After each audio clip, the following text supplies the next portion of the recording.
తూ Ya Main Hindi film review by allrounder star Ballem Venumadhav. Cinema నిడివి 2 గంటల 25 నిమిషాలు. అడ్వెంచరు, రొమాంటిక్ థ్రిల్లర్, యూఏ 16+ సర్టిఫికేట్తో వచ్చిన ఈ సినిమా విడుదల తేదీ 13 ఫిబ్రవరి 2026, అంటే 13 ఫిబ్రవరి 2026న ఈ సినిమా విడుదలైంది. A vulnerable rapper from the outskirts of Mumbai, India, and an affluent influencer eloped to a coastal town only to find themselves trapped in the pool of a derelict resort, fighting for survival against the wrath of a ferocious crocodiles ఉంటాయి.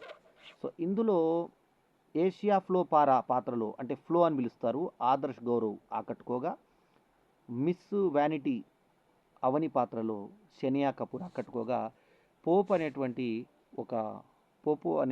ఒక కుక్కపిల్ల కూడా ప్రధాన పాత్రలో ఉంటుంది.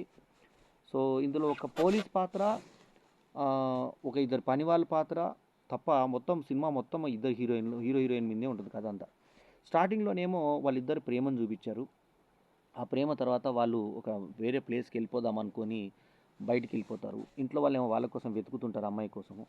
So Bejoy Nambiar direct చేసిన ఈ సినిమాకి ముగ్గురు ప్రొడ్యూసర్లు, నలుగురు మొత్తము. ముగ్గురు ఎవరంటే ఆనంద్ ఎల్ రాయ్, వినోద్ బనుశాలి, కమలేష్ బనుశాలి. నాలుగో ప్రొడ్యూసర్ ఏమో రైటర్ కమ్ ప్రొడ్యూసర్, ఆయన వచ్చి హిమాంశు శర్మ. ఇక సినిమాలో కేవలం 2 పాత్రలతో సినిమా తీశాడు. పాత్రలు 2 అయినా మధ్య మధ్యలో వచ్చిపోయే పాత్రలేమో 2, ఒక ఇద్దరు సహాయకుల పాత్రలు, పూల్లో సహాయకుల పాత్రలు. ఆ తర్వాత ఈ పేరెంట్స్ అవన్నీ ఫోన్ కాల్స్ గిట్లా స్టార్టింగ్ అంతా కూడా మాస్ మీడియా అంతా చూపించి, ఫస్ట్ హాఫ్లో కొంచెం సగం భాగం అంతా పబ్లిక్లో చూపించి, పాటలు పద్యాలన్నీ చూపించి, ఆ తర్వాత ఈ ప్రేమ జంట ఆ పూల్కి వస్తారు. ఆ పూల్లో ఆ అమ్మాయి 2 పీస్ బికినీ వేసుకొని, 2 పీస్ కాదు, సింగిల్ పీస్ బికినీ, 2 పీస్ ఉండదు, సింగిల్ పీసే వేసుకుంటుంది కింద నుంచి మీద దాకా. అయితే వేసుకున్నా కూడా ఆమెకు తోడలు పిరుదులు కనబడుతుంటాయి మనకి. సో అలా పడుకొని ఉంటుంది, దాని మీద పూల్లో ఎలా నిద్రపోతుంటుంది. ఇది డేంజర్, ఇక్కడ పడుకోకూడదు అని చెప్పిన తర్వాత కూడా ఆమె పట్టించుకొని, నేను బాగా అలసిపోయాను పడుకుంటానంటుంది. ఇక్కడ డైరెక్టర్ ఏం చేశాడంటే, ఆ అమ్మాయి ఆ పూల్లోంచి బయటపడేటప్పుడు అక్కడ అందులో మెట్లుండవు, ఆ పూల్లో బయటపడడానికి ఎత్తుకున్నప్పుడు పిల్లల కింద కెమెరా పెట్టి ఎక్స్పోజ్ చేశాడు హీరోయిన్ని. సో అట్లా స్తనాలు కనబడేలాగా, పిల్లలు కనబడేలాగా పెట్టి, అలా మొత్తం సినిమా అంతా అమ్మాయి అలాగే స్విమ్మింగ్ పూల్ డ్రెస్లోనే ఉంటుంది. ఇది ఒక గ్లామర్, ఎందుకంటే ఆమె పిడుదులను, స్తనాలను, ఆమె బాడీ స్ట్రక్చర్ని, ఆమె నాభిని రకరకాల యాంగిల్స్లో చూపించే ప్రయత్నం చేశాడు. ముఖ్యంగా డౌన్ యాంగిల్ నుంచి, కింద నుంచి పెట్టి ఆ పైన అలా కదులుతున్నప్పుడు ఆ పిల్లలు అలా ఊపడము అవన్నీ చూపించాడు. మిగతా అంతా కథ పూల్లోనే కథ అంతా సాగుతుంది. అయితే ఆ పూల్లో వాళ్ళు దిగిన తర్వాత అక్కడ లోపల భయంకరమైన ఒక మొసళ్ళు ఉంటాయి. ముందు ఒక మొసలు అనుకుంటా, 2 మొసళ్ళు ఉంటాయి. అయితే అందులో పైకి ఎక్కడానికి ఏం లేదు కదా, అక్కడ బయటనేమో పెద్ద వర్షం పడి ఒక వాతావరణం, ఎలాంటి వాతావరణం ఏర్పడుతుంది అంటే ఒక వరద వాతావరణం ఏర్పడుతుంది, బీభత్సమైనటువంటి వరద. ఆ వరదలో ఆ స్విమ్మింగ్ పూల్లో నీళ్ళు వచ్చేస్తాయి.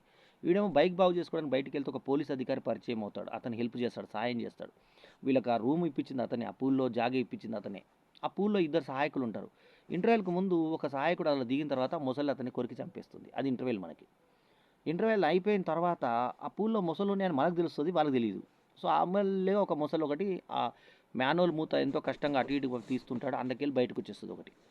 అది కడుపుతోటి ఉంటుంది, అది వచ్చి ఒక పక్కన పడుకుంటుంది. వీళ్ళ ఆ కన్ను ఎలా చూసేది చాలా బాగా చూపించారు అది. మళ్ళీ ఇందాక చెప్పినట్టుగా ఈ అమ్మాయి అందాలు, పింక్ కలర్లో ఉంటుంది అమ్మాయి. ఆ అమ్మాయి సింగిల్ పీస్ వేసుకొని ఎర్ర బికినీలో పిడుదులు కదులుతా, ముందు అత్తనాలు వంపుతా, ఇలా మొత్తం దాంట్లోనే తిరుగుతూ ఉంటుంది. వీడేమో రియాల్కి వెళ్తాడు కదా, వెళ్ళిన తర్వాత అక్కడి నుంచి ఇతను వస్తాడు. వచ్చిన తర్వాత ఇతను జాయిన్ అవుతాడు అందులో. చూసేసరికి అంత బీభత్సమైన వాతావరణం. కింద నుంచి పిల్లలు ఎత్తడము, కిందికి దించడము, పైకి దించడము, అదంతా అమ్మాయి పిల్లల మీదే ఎక్కువ ఫోకస్ చేశాడు, రకరకాల యాంగిల్స్ కింద నుంచి. సో మొత్తానికి రొమాంటిక్గా మనని ఫ్రీజ్ చేసేసాడు అమ్మాయి అందాల మీద.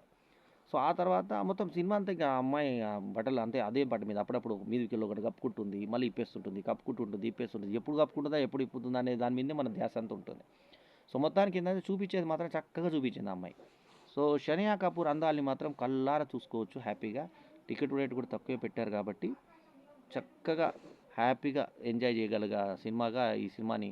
ఎందుకంటే దీని అమౌంట్ ఎక్కువ పెట్టలా సినిమాకి. సో కాబట్టి అది కూడా ఈ సినిమాకి ప్లస్ అయిందని చెప్పాలి. ఎందుకంటే ఆకట్టుకునే విధంగా రేటు కూడా ఉంది కాబట్టి 150 రూపాయలే పెట్టారు, 250 రూపాయల పైన పెట్టారు. సో చక్కగా ఎంజాయ్ చేయగలిగే సినిమా. సో ఆ తర్వాత ఏమవుతుంది, ఆ ఒక మొసలికి ఇంకో మొసలి చేరుతుంది. ఈ మొసలి, ఆ మొసలి 2 ఇక్కడ ఉన్నాయని తెలిసిన తర్వాత ఈళ్ళకి భయం రెట్టింపులవుతుంది. పై నక్కడికెళ్తారు. ఒక పెంపుడు కుక్క ఉంటది వీళ్ళకి. పోపో దాని పేరు. ఆ పోపోను పిలుచుకుంటారు. ఆ పోపోను పిలుచుకున్న తర్వాత రక్షించారని వీళ్ళు అనుకున్నాక, ఆ లోపల వీళ్ళ చేతిలో ఇలా పట్టుకుంటుంది ఆ అమ్మాయి. ఆ తర్వాత మళ్ళా రప్పునొచ్చేసి ఆ మొసలి పైకొచ్చేసి వెనక నుంచి ఇంకో ద్వారం నుంచి అదొచ్చి రప్పున తప్ప తినేసేటువంటి సన్నివేశం చాలా అద్భుతంగా తీశాడు. బీభత్సంగా ఉంటుంది మనకు చూస్తుంటే రక్తం రక్తం అయిపోతుంది ఆ కుక్క. చంపేస్తారు కుక్కని. వీళ్ళు ఓ అని ఏడుస్తారు. ఆ తర్వాత ఇట్లా అని పైకి ఎత్తు అని పిల్లలు పైకి ఎత్తుంది. అలా ఎత్తిన తర్వాత టక్కునొచ్చి పైన పట్టుకుంటుంది. పట్టుకొని అలా చేతులు రాపితే మళ్ళీ కింద పడిపోతుంది. మళ్ళీ పైకి, మళ్ళీ కిందికి, మళ్ళీ పైకి. మొత్తానికి ఏందంటే అందులోంచి వాళ్ళు ఎలా బయటపడ్డారో ఆ ముసల్లో జాడి నుంచి అప్పుడు ఇంతలో గన్ను దొరుకుతుంది. వాళ్ళకు పోలీస్ జీప్ వచ్చి హెల్ప్ చేయడానికి వస్తే అతను కథమైపోతాడు. ఆ పోలీస్ అతను కూడా. ఆ తర్వాత ఆ జీప్ వచ్చి ఇలా పడిపోతుంది. ఆ జీబుని పట్టుకొని వీళ్ళు ఆ పోలీస్ మ్యాన్ పట్టుకొని ఎలా పైకొచ్చారు. ఆ తర్వాత గన్ను దొరుకుతుంది. ఆ గన్నుతో ఎలా షూట్ చేశారు. ఇతను పక్కన ఉండగానే ఆ క్రోకడైల్ని అంటే ఆ మొసలిని కాల్స్తుంది హీరోయిన్. ఆ తర్వాత ఎంత కష్టంగా బీభత్సంగా మీ పిల్లల మీద చేయి పెట్టి ఇట్లా పైకి లేపేసి మొత్తానికి పైకి వస్తాడు. మొత్తానికి వీళ్ళు బయటపడతాడు. ఆ బయటపడే తతంగాన్ని తూయామై లాస్ట్కి మిగిలింది మన ఇద్దరమే తూయామై అని ఇది నేసింది నేను కాపాడింది నేను కాపాడేటువంటి తెలివితేటలు నీకు ఇచ్చింది మై టూ ఆర్ మై అంటూ ఆ టైటిల్ క్లారిఫికేషన్ లాస్ట్లో ఇచ్చి ఫస్ట్ హాఫ్లోనేమో రొమాంటిక్ సినిమాగా ఇచ్చి ఆ తర్వాత అంతా ఒక సస్పెన్స్ మిస్టరీగా ఒక డిఫరెంట్ షేడ్స్లో ఒక సినిమా మనం ఊహించిన విధంగా టూ ఆర్ మై వెళ్ళింది. సో నాకైతే పర్సనల్గా చాలా నచ్చింది. తక్కువ బడ్జెట్లో ఒక మంచి సినిమాని చూపించే ప్రయత్నం చేశారు. ముఖ్యంగా ఇప్పుడు కింది బెంచ్ వాళ్ళకును కింద తరగతుల వాళ్ళకు ఆ అమ్మాయి అందాలు బొడ్డు కానీ స్తనాలు కానీ ఇప్పుడు కానీ చూపిస్తా మొత్తం పొడవైన ఆమె అందాలు చక్కటి లేత ప్రాయంలో ఉన్నటువంటి అమ్మాయిని చూపిస్తూ ఇటేమో హీరో ఆమెకు పక్కన షార్ట్గా ఉంటాడు. కానీ కథకు అతను షార్ట్ ఉండా పొడుగుండా పెద్దగుండా చిన్నగుండా అది ఏం మనకు అనిపించదు. సినిమాలో కథాగాయకుడిగా పర్వాలేదు అనిపించాడు ఆ హీరో. కాకపోతే హీరోయిన్ అంత ముందు దిగదుడిపే అయినా పర్వాలేదు అనిపించాడు. సో ఓవరాల్గా ఈ రకంగా సాగుతున్నటువంటి నేపథ్యంలో వాళ్ళు ఏ రకంగా బయటపడ్డారు అనే దాని మీద ఈ ఒక లిప్ లాక్లు కూడా పెట్టి మొత్తానికి ఏంటంటే గ్లామరస్గా ఈ సినిమాని ఒక అడల్ట్ సినిమా లాగా కంటెంట్ లాగా ప్రచారం చేసిన ఆదర్శ్ గౌరవ్ షనియా కపూర్ ల కాంబినేషన్లో షనియా కపూరే గెలిచింది. సో చూడడానికి ఆమె మొత్తం కన్నుల విందు చేసిన సినిమాలు. సో అలా ఒక బిక్నీ మీద సెకండ్ హాఫ్ అంతా మొత్తం ఆల్మోస్ట్ 75% సినిమాలో బిక్నీలోనే కనబడింది ఆ అమ్మాయి. సింగిల్ పీస్ బిక్నీలో చాలా అందంగా ఉన్నటువంటి ఆమె తొడల మధ్యన ఆమె ఈ సినిమా చేయడం జరిగింది. సో మొత్తానికి ఏంటంటే తూ యా మై అనేటువంటి ఈ సినిమా ఒక అందమైన సినిమా, చూడదగ్గ సినిమా. నాకైతే నచ్చిన cinema 3.75/5 is my review rating. ఈ రివ్యూ కనుక మీకు నచ్చితే లైక్ చేయండి, కమెంట్ చేయండి, షేర్ చేయండి. మా ఛానల్కు తప్పకుండా సబ్స్క్రైబ్ చేయండి. షనియా కపూర్కి మాత్రం మంచి ఫ్యూచర్ కనిపించింది. సో హీరో కన్నా కూడా హీరోయిన్కే మంచి పేరు. రామ్ తెరి గంగామైల్లో ఎక్స్పోజ్ చేసిన మందాకినికి తన కొడుకు కన్నా ఎక్కువ పేరు వచ్చిందని రాజ్ కపూరే ఆశ్చర్యపోయాడు. ఆ టైప్లో మందాకిని అప్పట్లో టాప్ స్టార్ హీరోయిన్ అయి సింహాసనంలో కృష్ణ పక్కన కూడా చేయడం జరిగింది. సో ఈ సినిమాలో ఈ షనియా కపూర్కి హీరో కన్నా ఎక్కువ పేరు వస్తుంది. సో ఓవరాల్గా ఏంటంటే విన్నారు కదా rating 3.75/5 is my review rating. ఈ రివ్యూ కనుక మీకు నచ్చితే లైక్ చేయండి, కమెంట్ చేయండి, షేర్ చేయండి. బిజాయ్ నంబియార్ యొక్క ప్రయత్నాన్ని మాత్రం మెచ్చుకోకుండా ఉండలేం. Hats off to him. ఎల్లప్పుడూ మీ ఆదరాభిమానాలు ఆశించే మీ ఆల్రౌండర్ స్టార్ బల్లెం వేణుమాధవ్. నమస్తే, జై హింద్.